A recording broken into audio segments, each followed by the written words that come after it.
বন্ধুরা, আমরা যখন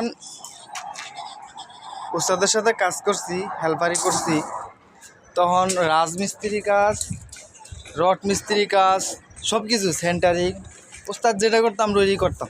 যেটা দিত ওটা না পারলেও করতাম, ভারী সাহস করে করতাম। এই যে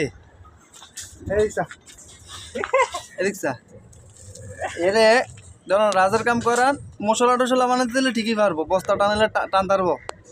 রড কাটতে দিয়েছে লিন্টারের কয়টা রড, এই রডটিরে 13 বার মাপ জিগায় আমারে, খাতায় লিখে দিছি কাগজে, ওই জন্য কাগজে লেখা বস্তা লিখে দিছি এটা মাপ 107। আমার 4 বার ডাহে 7 যখন ডালাই দিই তখন যদি রড কাটতে দিই ওর মাথায় ঠিক থাকে না, পাঁচ রকমের ভুল করে বয়ে থাকে।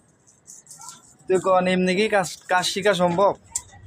হ্যাঁ, লিন্টার ডালাই দিব, ডালাই কাজ করব মনে হয় ডালাই হইব না। তো যাই হোক, সবাই দোয়া করবেন এই যেহেতু কাজ শিখতে পারে। আসলে কাজ শেখা অনেক দরকার, কাজ না শিখলে কিছু করা যায় না। ধন্যবাদ।